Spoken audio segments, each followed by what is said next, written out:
And Mind Crypto here. I hope we're all having a wonderful day. Please remember, I am not a financial advisor and none of this is financial advice.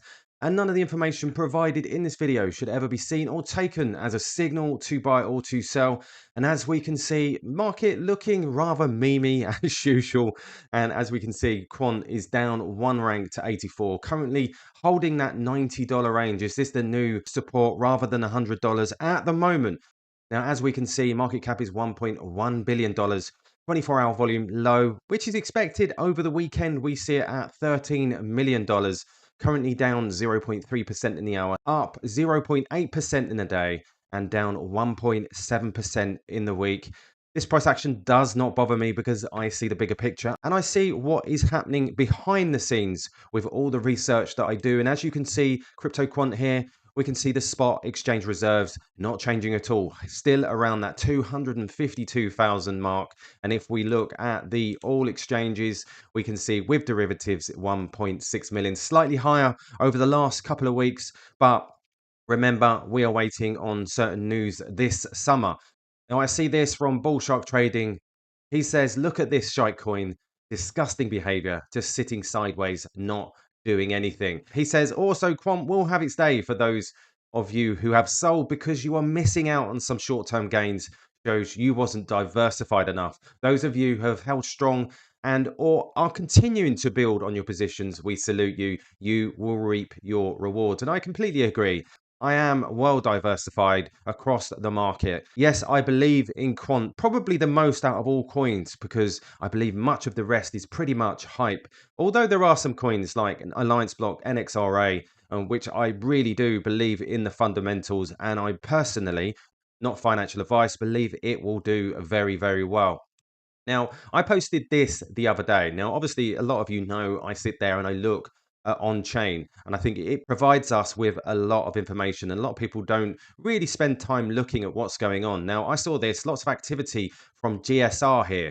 We'll talk about GSR in a moment. Are they getting ready for something? GSR announced that its Singapore subsidiary GSR Markets Pte Limited, GSR Singapore, has received a major payment institution MPI license from the Monetary Authority of Singapore. Now, if we look here, I've been noticing lots of these, the GSR markets, moving funds around, moving lots of quant, as you can see, 3,400, 2,000, and so on. Are they doing something? As we can see here from Bloomberg UK, Singapore licenses crypto market maker GSR in rare step for industry. GSR receives in principle approval from Singapore in September. City State recently widens its regulatory ambit for crypto. Now, that is very, very eye opening as we see this. If we look at GSR, improving the accessibility and quality of crypto markets, and we can see over the counter trading, GSR offers deep liquidity and personalized service to cryptocurrency projects and institutions. Our smart order execution finds unparalleled crypto liquidity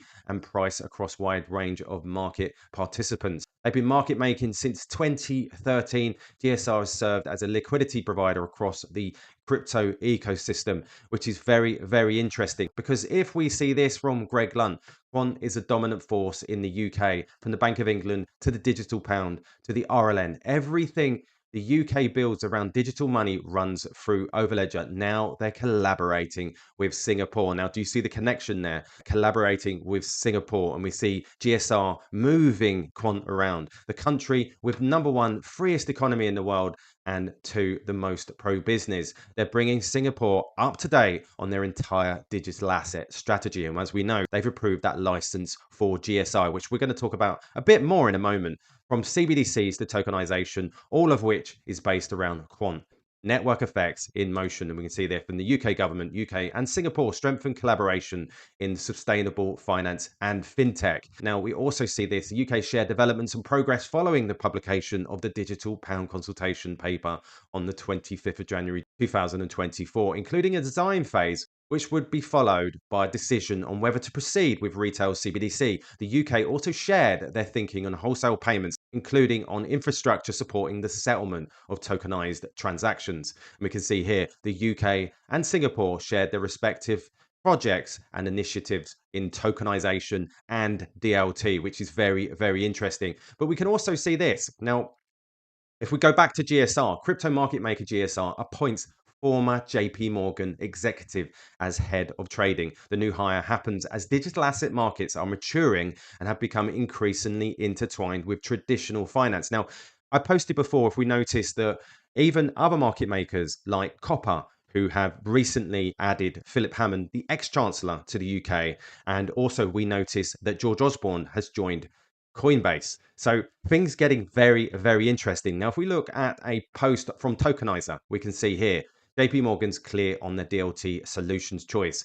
Umar Farouk, CEO of JP Morgan's Onyx backs the RLN Unified Ledger and Singapore's global L1. He states that public L1s aren't fit for institutional financial operations. Also notice the point on accountability. It's identical to Quant CEO Gilbert Verdun and what he previously said about the need for accountability and somebody to go when something goes wrong. And if we look up here, we can see here, talking about the unified ledger, Mr. Farouk said, I think you almost need something like that. I mean, it's actually almost necessity, because if you look at public blockchain ledgers, they are not fit for purpose for large transactions today. You need to get somewhere where people can do trusted transactions between financial institutions with some sort of accountability in the system. Hence the concept of a unified ledger, or similar ideas such as the regulated liability network, Enbridge, and Singapore's global layer 1. And we can see at the bottom here, Mr. Farouk also points out that the shared networks should involve central banks and private institutions such as banks or non-banks. Now, we also see this from Gilbert Verdian.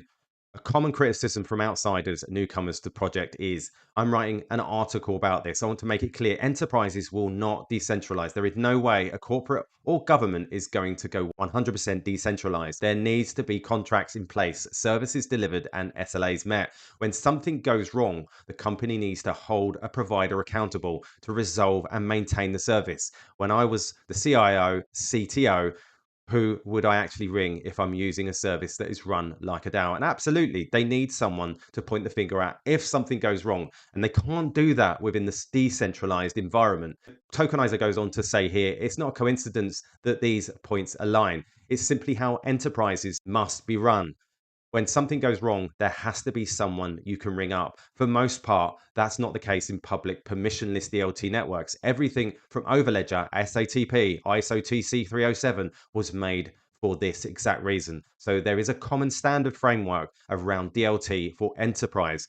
The RLN, UL, GL1 doesn't just set up the system in which there's accountability, but it pairs all of our core legacy infrastructure to naturally interoperate with DLT. Big names are starting to see this. This is why it's the way forward. Now, if you look at GSR doing what they're doing, playing about with Quant at the moment, and we notice everything else is falling into place. We notice what's going on with Singapore regulating and moving forward, adding GSR to its licenses. We also notice what's going on with JP Morgan around Singapore and what's happening with their system. So things looking very, very interesting in Singapore at the moment, and Quant.